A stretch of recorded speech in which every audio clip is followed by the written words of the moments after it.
माँ, मैं बहुत थक गई हूँ। घर संभालते संभालते यहाँ मेरी थकान किसी को नज़र नहीं आती। कुछ दिन आराम करना चाहती हूँ। सोच रही हूँ कि कुछ दिनों के लिए अपने मायके आ जाऊँ। आते हुए अपने बच्चों को भी साथ ले आऊँगी।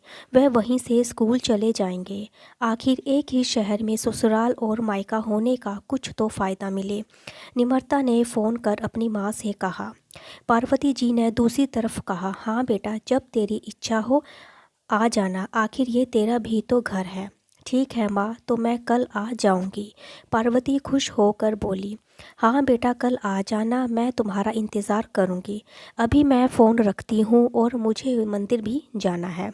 पार्वती जी ने फ़ोन रख दिया और सीधे किचन में गई। किचन में खाना बना रही बहू से बोली, अरे अनुपमा, सुनो, कल तुम्हारी ननद आ रही है। आज बाजार जाकर फल और सब्जी और मिठाइयाँ ले आना। बेचारी मेरी बेटी ससुराल में नौकरों की तरह काम करती है और उस पर कोई ध्यान ही नहीं देता। यहाँ आएगी तो कुछ दिन रहेगी तो उसका मन और तबीयत अच्छी रहेगी। सास के मुंह से ऐसी बातें सुनकर अनुपमा का चेहरा उतर गया। वो मन ही मन सोचने लगी, काश आपको मेरी थकावट भी नज़र आती। मैं भी दिन रात झाड़ू पोछा, बर्तन, खाना बनाना, मार्केट जाना और हर वह काम करती हूँ जिससे हमारे परिवार वालों को कोई दिक्कत ना हो। काश आप मुझ पर भी ध्यान दे पाती।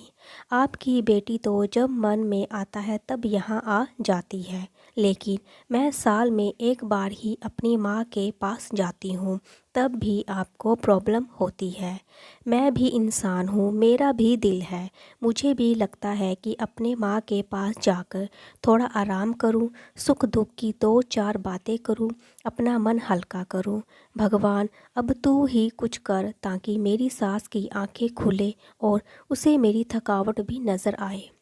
शाम तक भगवान ने जैसे अनुपमा की सुन ली और उसकी ननद का फ़ोन आया।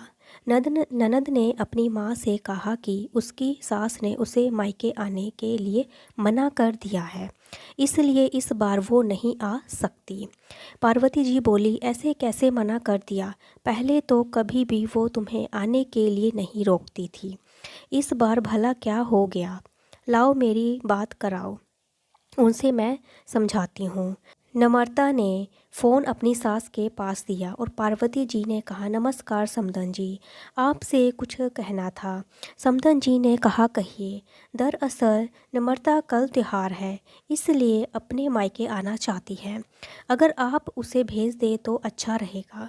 नम्रता ने सास से कहा, देखिए समधन जी, आपकी बेटी मायके जा रही है, इस बात के लिए हमने उसे कभी नहीं रोका और इस बात से हमें कोई प्रॉब्लम नहीं है।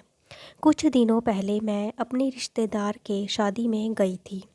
वहाँ आपकी बहू अनुपमा की माता जी से मिलने का मौका मिला।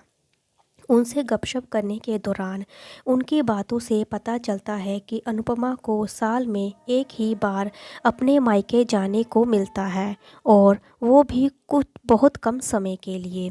मुझे लगता है आपको पहले अनुपमा को उसके मायके भेज देना चाहिए और वो जब मायके होकर आ जाएगी तो मैं निम्रता को आपके पास भेज दूंगी।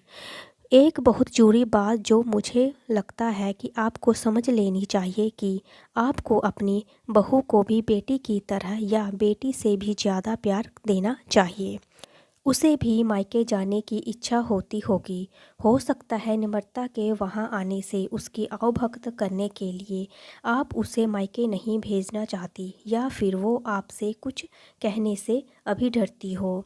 अगर आप उसको घर में ही कैद करके रखेंगी तो एक दिन ऐसा आएगा जब वो आपके खिलाफ बोलने लगेगी।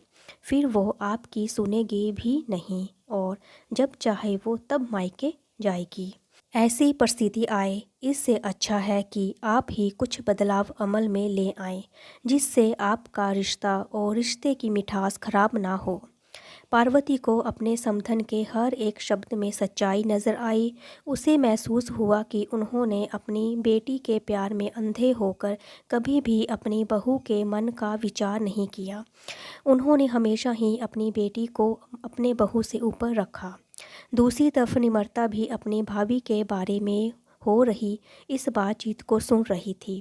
उसने भी रियलाइज़ किया कि वो कभी भी अपनी भाभी के साथ ठीक से बात नहीं करती और जब जब वो मायके जाती है तो भाभी थोड़ी उदास रहती है। पार्वती जी ने अपनी बहू को बुलाया और उसे कहा कि अनुपमा, कुछ दिनों के लिए निमरता नहीं आने वाली, इसलिए पहले तुम अपने मायके होकर आओ। यह सुनते ही अनुपमा का चेहरा खिल गया, क्योंकि यह पहली बार था जब उसकी सास ने सामने से उसे अपने मायके जाने के लिए कहा था।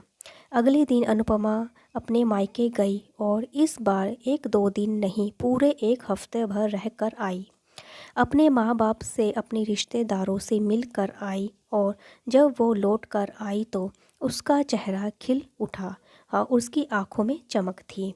अनुपमा के आने के बाद निमरता भी अपने मायके आई और इस बार वो खुद सामने से अपनी भाभी से खुशी खुशी मिली और अच्छे से बात की। निमरता ने अपनी माँ से बात करके उन्हें भी अच्छे से समझाने में मदद की कि वो कहीं ना कहीं अनुपमा के साथ गलत व्यवहार कर रहे थे। दूसरी तरफ अनुपमा अपने ससुराल वाले के बदले रवैये को बहुत खुश थी और अब वो खुशी खुशी सबका ध्यान रखती और हर काम प्यार से करती। वो ध्यान रखती कि कोई भी ऐसी बात या काम ना करे जिससे घर में तनाव का माहौल पैदा हो। पार्वती जी अपनी बहू को खुद ही समय समय पर मायके भेज दिया करती और एक छोटे से बदलाव ने सास बहू और भाभी ननंद के बीच की कड़वाहट को दूर कर दिया और रिश्ते को और भी ज़्यादा मीठा और मजबूत कर दिया। अगर आपको मेरी वीडियो अच्छी लगी तो लाइक करें, शेयर करें, सब्सक्राइब करें। Thank you so much.